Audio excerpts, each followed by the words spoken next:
Hi, everyone. Welcome back to our final session of today's evening. But my name again is Noah Satoile. That's okay. My first That's so time that that's all right. si, It, it really is okay. And happy again, Spanish please. language. Sitole. Okay. Satoile. Yeah. Thank you. Again, I am a research fellow with ECPS.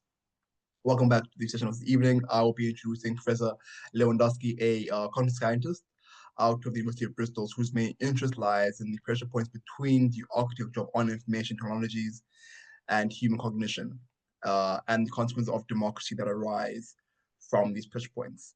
Professor Lewandowsky has been the recipient of numerous awards and honors, including a Discovery Outstanding Research Award from the Australian Research Council, a Wolfson Research Merit Fellowship from the Royal Society, a Humboldt Research Award from the Humboldt Foundation in Germany.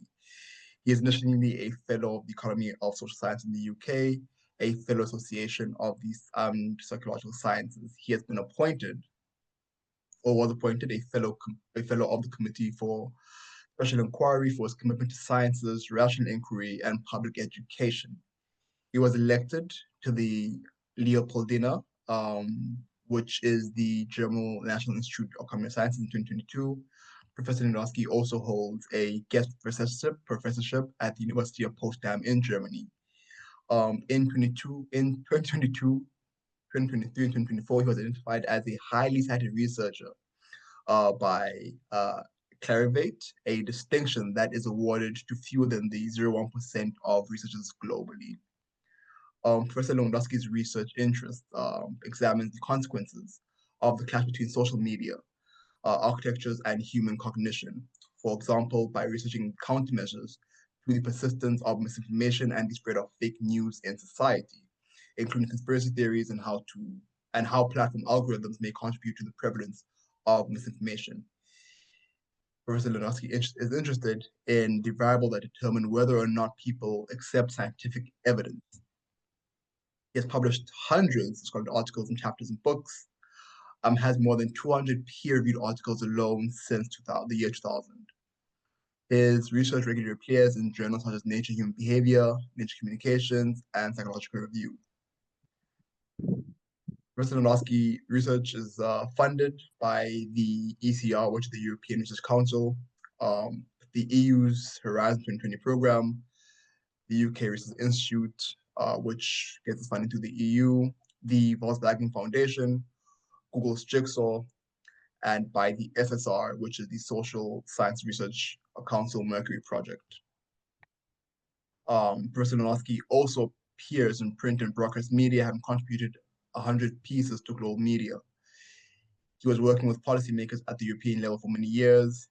He is the first author of a report on technology and democracy in 2020 that has helped shape EU legislation. So from the introduction alone, we have a crucial scholar, Professor Lewandowsky. Thank you for joining us. I think to save time, I'll shift the floor right on to Professor Lewandowski. Although I can't seem to hear you. Oh, there you are. Oh, okay. Perfect. Yeah, well, thanks very much for the kind introduction. I'm now sharing my screen. I hope you can see that. Okay, so what I want to talk about today is these four basic issues. I want to set the context. I then want to talk about the supply side of disinformation, the demand side, that is why people believe misinformation, and then a possible response. Now, my talk is structured so that I can kind of stretch it and shrink it depending on how the time is unfolding. And I just noticed, never mind. I was trying to time myself, but it says 10 minutes, and that's wrong. It should be 40 minutes. So, all right. Let's first set the context. Let's talk about the post-truth world, which is what many people have referred to in recent times when commenting on, well, for example, Donald Trump, who during his first presidency made more than 30,000 false or misleading claims. Now, that's about 1 hour, 24/7 for 4 years. So it's a huge amount of misinformation. But here's the thing. About 3/4 of his voters considered him to be honest during that time. And that to me is a real conundrum. And it also tells us that there's something funny about the concept of misinformation that is going on right now. Now, I want to illustrate that with one particular case that generated a lot of controversy, but also some really interesting research. And that is the claim on day one of his presidency that his inauguration was attended by more people than any other. Well, no. And it's very easy to prove that that's not the case because the photos that you're watching here, that you're seeing here, were taken at the same time from the same location at the exact moment of inauguration. And you can see that there were far fewer people attending Donald Trump's inauguration compared to Barack Obama. So that was clearly false. But here's the thing. The falsehood is so easily disproven that you wonder why anybody would even bother with this. And this is an attribute of what I call, following the Crichton Dunlap, what I call shock and chaos disinformation, where the lies are being pumped out so quickly and so there's a blizzard of misinformation that sometimes you wonder, why do they even bother? I mean, who would believe this if there is so much nonsense out there? And I think what's happening here is that the point of this is to undermine the very notion of truth. And we have some evidence for that. This is a study that was done the day after Donald Trump's first inauguration, where participants were asked to pick the photo of the two you've already seen that had more people in it, Obama or Trump. And these are the percentages of people who chose the wrong photo, the one that had fewer people in it. And what you can see is very interesting. People who didn't vote or who voted for Clinton never picked the wrong picture. Trump voters do, and in particular, those who are highly educated. 1/4 of them picked the wrong picture. Now, does that mean that highly educated Republicans don't know how to interpret photos?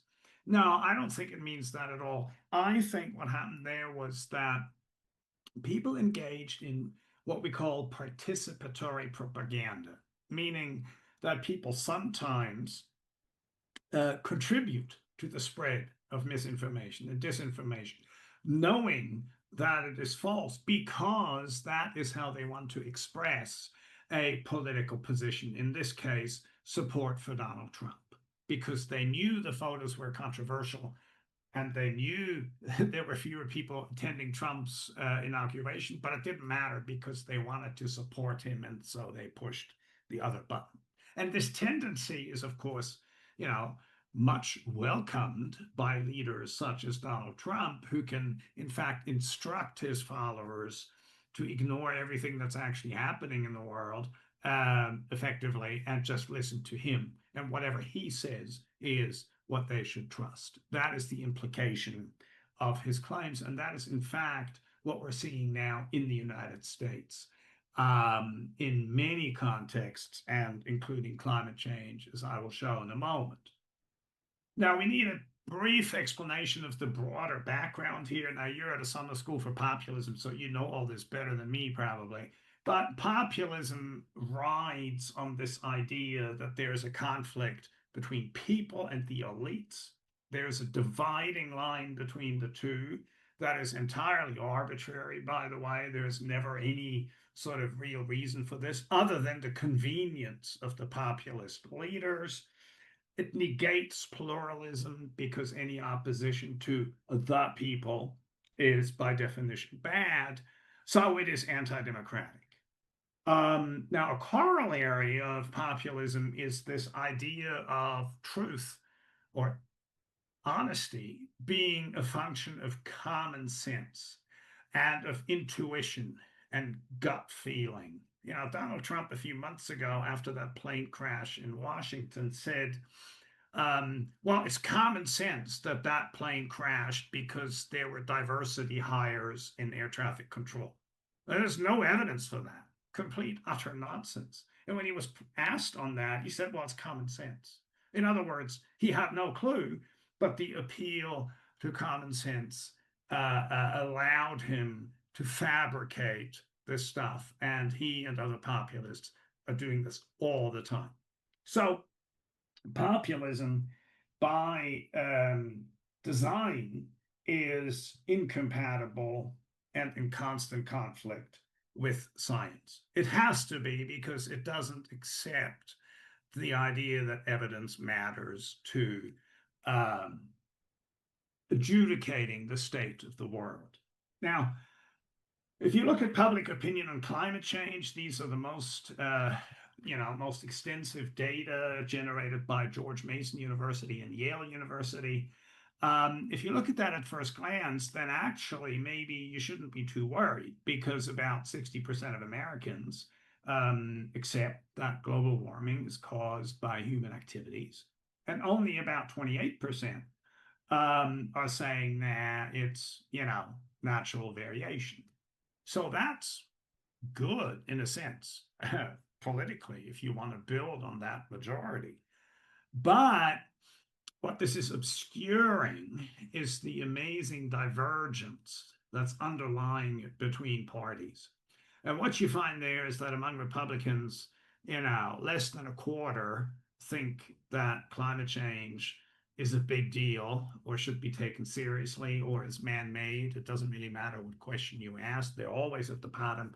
Democrats are way at the top. So you have this incredible divergence between the two parties. And of course, the Republican Party has mutated into this populist/fascist organization that has little resemblance to the Republican Party that I'm used to when I was living in the United States.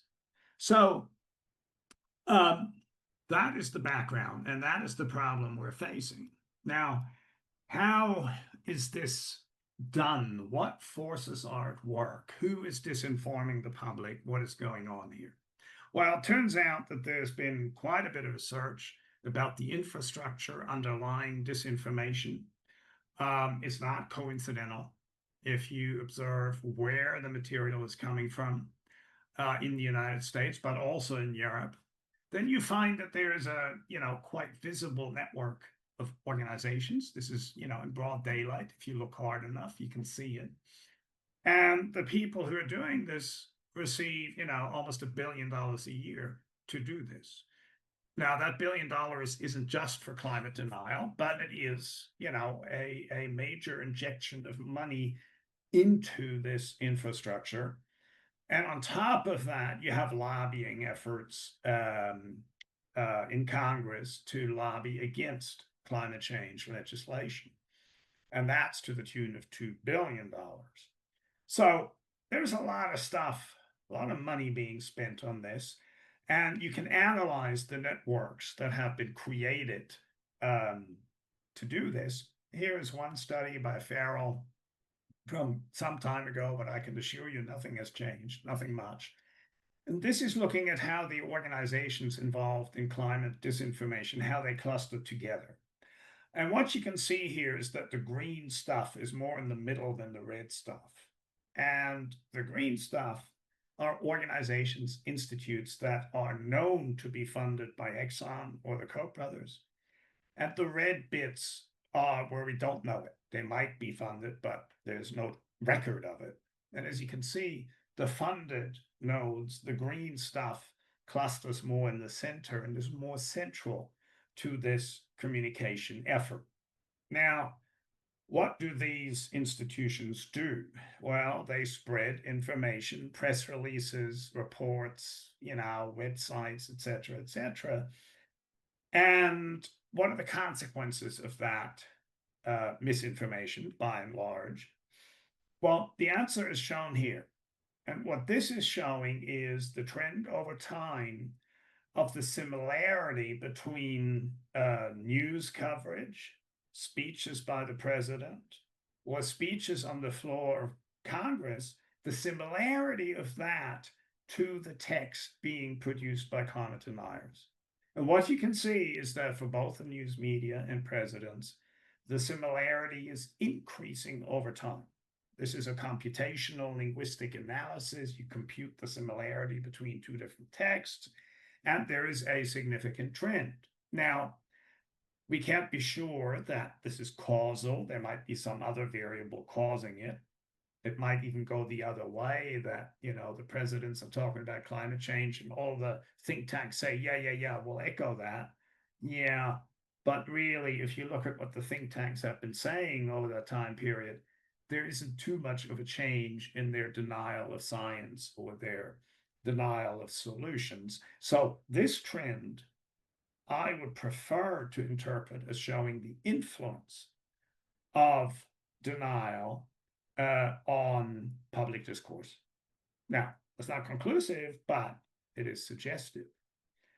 The other problem we're having with climate change disinformation is the tendency of the media to balance opinions, which is perfectly fine unless you're talking about a scientific issue where the balance should be between evidence and not between opinions. And that is where the media, for a long time, failed, because they would give equal voice to scientists and others who oppose the science. You know, there are some amusing cases where they put a scientist together with an astrologist who was predicting the personality of cats, in addition to opining that climate change is a hoax, right? So, I mean, characters that are entertaining, but that have, at best, but that have no knowledge whatsoever about climate change. Now, that has improved a little, but not enough, in my opinion, because they're still giving a disproportionate voice to contrarians.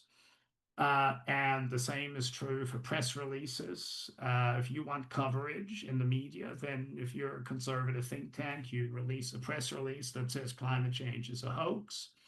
The chances of that getting attention is far greater than a press release from a university about some scientific research on climate change. Now, if you're interested in this, a couple of colleagues and I have written a booklet. It's now a few years old, but nothing much has changed, which you can find at this link if you're interested. If you don't have time to write this down now, don't worry, I'll show you a QR code at the very end.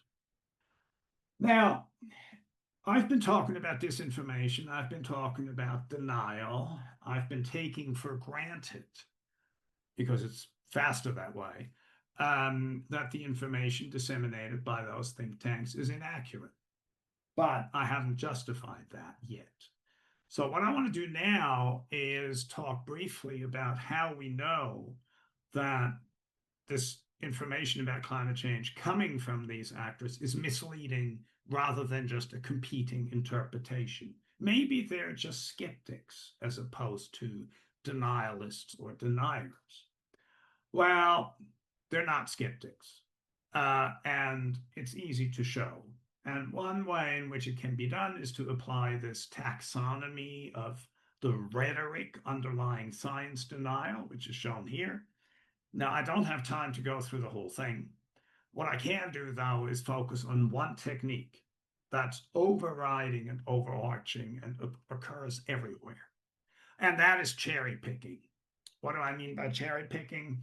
Well, I'll show you what I mean by that. Here's one really glorious example of cherry picking, an opinion piece in the British newspaper, where this individual said, these climate scientists don't know anything, until they woke up one morning in 2007 and wow, you know, global temperatures dropped for as much as they had ever risen in the 20th century.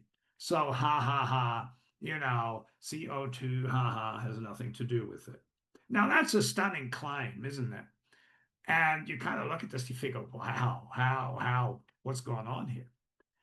And I was involved in trying to understand what's going on. And it's very difficult to understand what's going on if you look at the actual data, okay? these are global temperature data from NOAA in the United States. They're one of the best products we have. There are multiple independent products that all look the same. And if that claim had been true, then, that is 0.7 degrees in that year in question. So that there should have been a drop by that much by the extent of the yellow arrow. And of course there wasn't. So what's going on?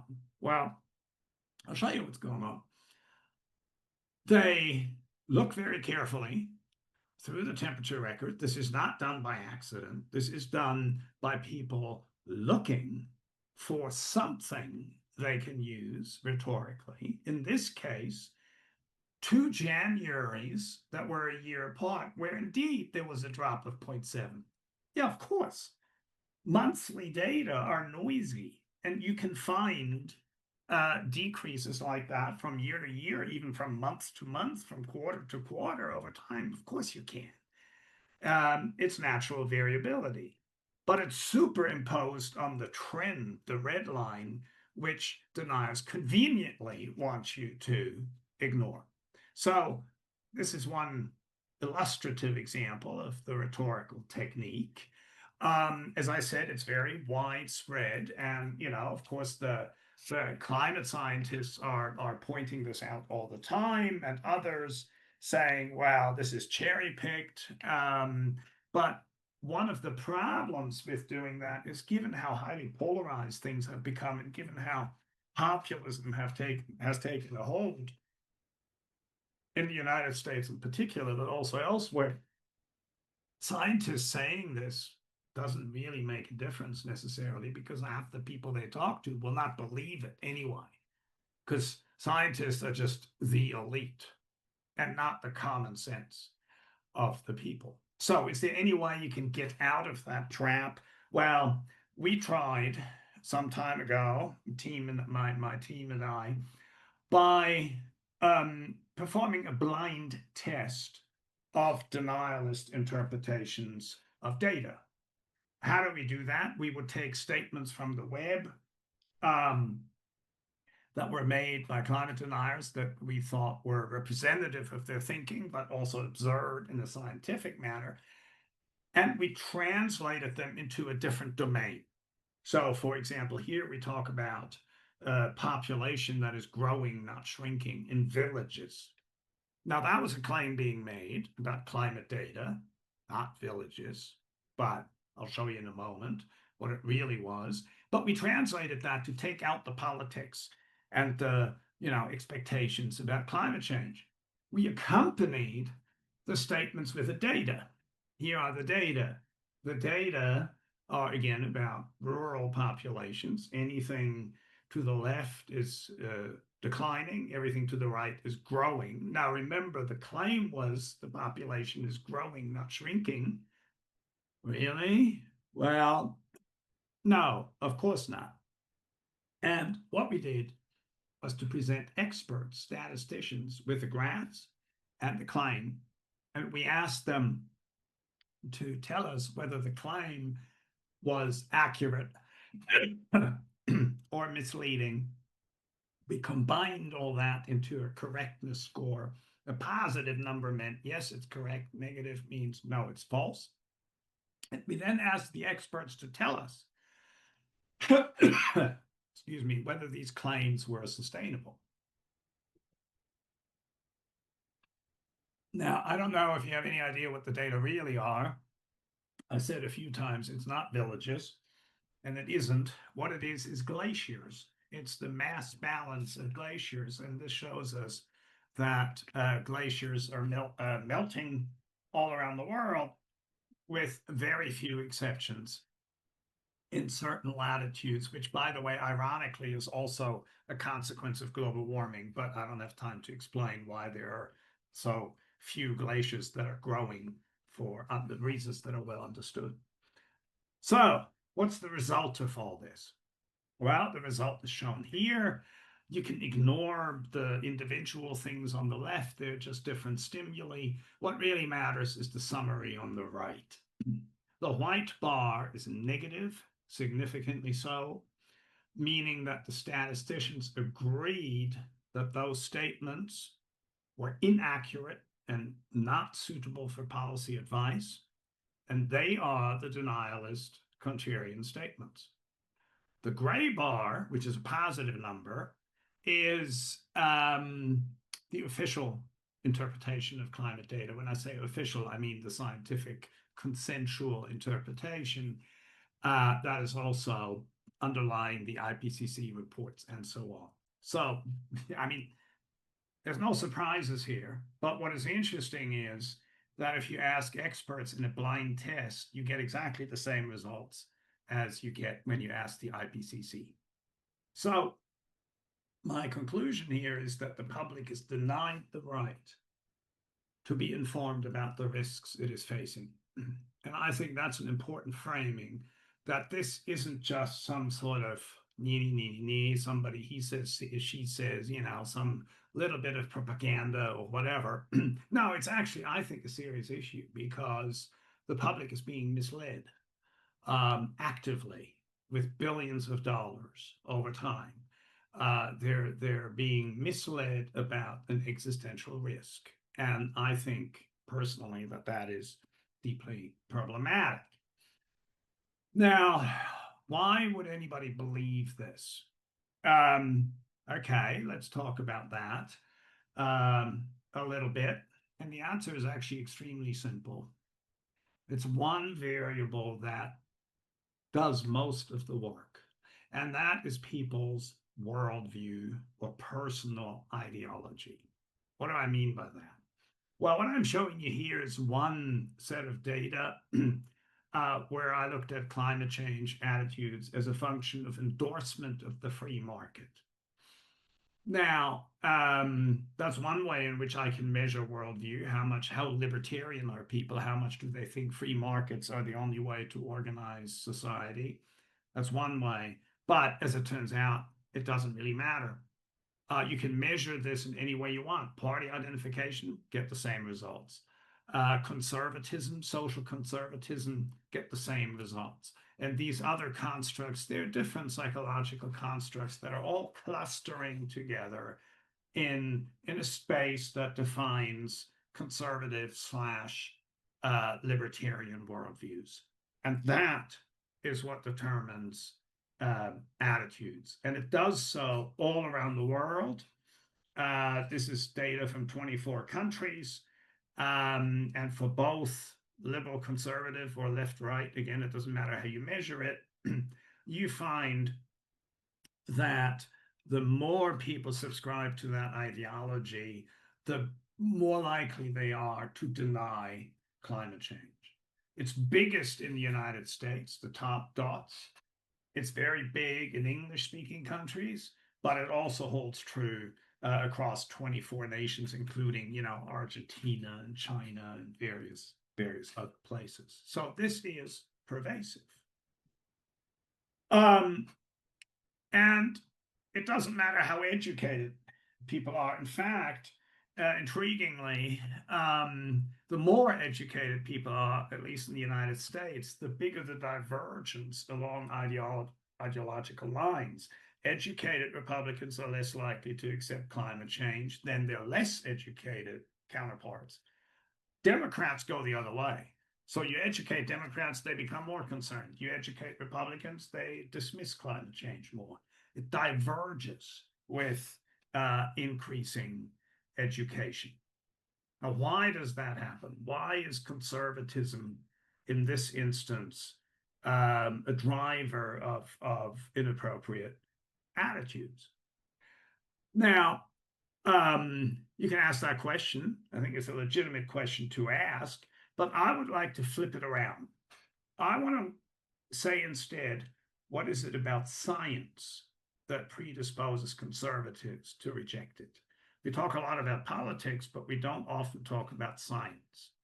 Now, I want to talk about science, and I want to sort of figure out what science has done. Now, one thing science has done over the last 400 years or whatever is to make us, humans, look increasingly marginal. We are no longer the crown of creation at the center of the universe. That is not a sustainable model of the world.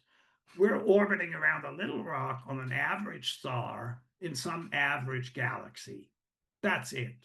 Okay? We're a tiny blip among billions of stars and galaxies in a vast universe. Well, I'm perfectly happy with that. But if you think humans are special, whoa, that's a challenge. So that alone is something where science has done something that is challenging to people who believe that humans are special. And that happens to be something that conservatives primarily believe in, more so than people on the left. So that's a problem. But it's science that has done that. And the other thing science does is to rely on norms. Let me show you 3 norms.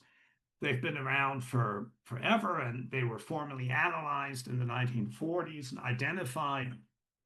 And, if you ask scientists about how they approach their science, you find support for these norms.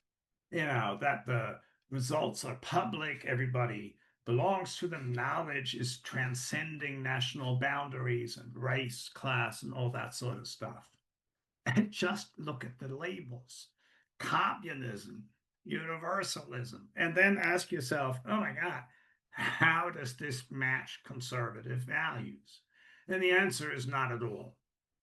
And so perhaps then there's a conflict between conservatism and science that has as much to do what science is as it has something to do with the particular politics of a person. Now, I conducted a few studies to investigate this. I'm going to describe one of them very briefly. The second one, and effectively what we looked at there is we asked people about scientific facts, climate change, and the safety of vaccinations. And we also took measures of conservatism and whether or not they endorsed the norms of science. We also had social dominance in there. That's sort of very similar to conservatism. I'm not going to explain it because you don't need to know what it really is. It's just a branch of conservatism. And the question is, how does all this go together? How does this hang together? Well, here are the results. Lots of numbers, but easy to walk through one at a time. First thing, attitudes towards climate change and vaccinations go together. They're correlated. People who accept vaccinations are safe and effective, they also know that climate change is happening. No surprises. This is very common. Next thing that happens, this is new, but also not surprising. The more people endorse the norms of science, we just ask them how much they like communism and disinterestedness and universality, with various items. The more they endorse that, the more they accept climate change and endorse vaccinations. That's nice, but also not altogether surprising. Now, here are negative numbers. That's also not surprising. I've already told you that. The more conservative people are, the less likely they are to accept climate change. Those are the big negative numbers, minus 0.6, minus 0.7. But also, the less likely they are to accept vaccinations. Conservatism is negatively associated with vaccination. People used to think that's a left-wing thing. No, it isn't. We now have a huge amount of data to suggest no. Even with vaccinations, it is conservatives, libertarians that are more hesitant than their opposite on the left end of the spectrum. But here's the most important thing to me. Those negative correlations. That means that the more conservative people are, the less they accept the norms of science. This is before we ask them anything about a specific scientific finding. This has nothing to do with data. This is simply the, if you wish, ideology underlying science, the norms of science. Are they compatible with conservatism? No, not really. I mean, somewhat, of course, but there's a fairly substantial negative orientation, negative association between conservatism and the norms of science. So one can argue that the worldview that people have are predisposing them to question scientific results. In many contexts, and in particular, of course, climate change, because there it is amplified by the fact that dealing with climate change would require interference with the free market. You know, you got to put a price on carbon or charge people a tax or something. All of those are emotionally very challenging ideas to conservatives. And so now, for the last 10 minutes or so, I want to talk about possible responses on the basis of what I've just told you. Now, I can only scratch the surface here. There's a lot of stuff that can be done that has been tested. I want to focus on just one or two things. Now, imagine I asked you the following question. Would you eat these oysters? Now, I'm assuming here that you're at least in principle willing to do this. I'm not addressing the vegans among you. But let's say you're an oyster lover, or you're at least, you know, positively inclined towards seafood and shellfish. Would you eat these oysters if I told you that 97 out of 100 microbiologists recommend you don't because they're contaminated and they can make you very sick? Now, there are 2 out of those 100 that are unsure, and one says, yeah, go for it, they're safe. What would you do? Now, I know what I would do. I wouldn't touch these damn things because, you know, that is an overwhelming amount of evidence against the safety of oysters. Now, that number 97 wasn't coincidental. There's a lot of studies that have shown for a long time that among climate scientists, but also in the literature, the agreement that climate change is happening, that we are causing it, and that it is a problem, there's agreement in excess of 97%. If anything, that's an underestimate. I personally think that if you restrict it to actual experts who publish, you know, like the top echelon of scientists, then I think you're at a nearly 100%, because it's physics. You know, it's not rocket science in a sense. It is well known, well established. We've known it for over 130 years that this would happen. So there are no surprises that the climate is changing. And under certain conditions, deferring to a consensus is actually justified on philosophical grounds. You know, this is not a matter of, you know, a majority decision. It's not about majorities. It's about a consensus that arises when scientists independently study a problem and come to the same solution, when the evidence converges on the same conclusion along a variety of lines of evidence, and when the consensus is socially diverse. And in climate change context, that's undoubtedly the case, because every single Academy of Sciences around the world, with the exception of Kuwait and Saudi Arabia, I think, have publicly endorsed the scientific consensus on climate change. So it is a good thing to submit or to defer to the consensus under certain circumstances. So the question then is, what can you do with that? Is there something you can do with that?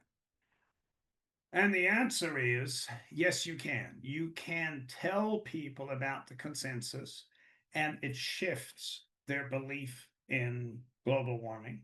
And in particular, often, but not always, among conservatives or libertarians who are actually predisposed towards rejecting climate change. The consensus information can be a very powerful tool to shift people's perceptions. Now, this has been done. There's been a meta-analysis of consensus messaging.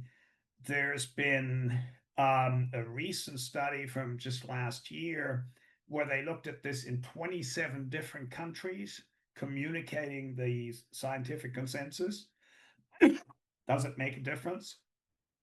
Yes, it does. And in particular, it is effective for individuals who have low trust, in official sources normally, and individuals who have right-leaning ideologies, as I've already just said from one of my own studies from earlier. So consensus, communicating the consensus is powerful. And again, it's sufficiently powerful for us, John Cook and a couple of colleagues and myself, to have produced a handbook in which we explain how the consensus works, where it comes from, why it is important, and how it changes people's attitudes. So this is just one tool in the toolbox that we have available to deploy. Now, let me get back to the point I made earlier that, we have a situation in which the public is denied the right to be informed. And everything I'm saying about communication, it needs to be evaluated, I guess, or assessed against the harsh political realities that we're facing. Number one, that democracy is in retreat around the world, that we live in a world where a lot of identifiable individuals have amassed great power, but without accountability, who demonstrably will oppose any climate mitigation measure, even if it is based on the free market. And we know that from their track record. And in that environment, whatever you do is going to have limited effects. We're living in a world in which, people aren't waiting for scientists to inform them. No, it's a political battle. It's about power. It's about politics. It's not about science or communication. And I'm very reluctant to say that because, of course, I'm a cognitive scientist. I should be standing here saying, yeah, well, if you do it right, then it makes a difference. Well, yeah, a tiny bit. But the problem is that doesn't translate into a solution, because the solution is entirely political and is, outside the reach of scientists. So let me draw my conclusions, and I think I have 2 minutes left. We are facing threats. I explained some of them: the post-truth world, populism, and propaganda, let's call it what it is, climate misinformation, that is undermining action on climate change. But there's also opportunities, and the opportunity is that, in fact, most people trust scientists, that communicating the scientific consensus is a powerful tool, one of many. But we also don't have to overestimate the impact we can have in the given political environment. Now, I've published a whole bunch of public-facing sources that may be of interest. They're shown here. I mentioned some of them throughout. And most recently, a few weeks ago, we published another one called the Anti-Autocracy Handbook, which addresses democratic backsliding in the United States, currently underway, and other countries, and provides some hints as to how scholars in particular may be able to cope with that. And if you're interested, here is the QR code, and I'll leave that up, and thank you for your attention. And I think I've taken 39 minutes, so thank you very much. Over to you. Thank you so much, Professor Lewandowsky, for your presentation. As a scholar who's doing a thesis on a populist misinformation or communication in Africa, it's really interesting to watch or to learn more about how information is misconstrued to dupe the broader public into believing one thing or the other.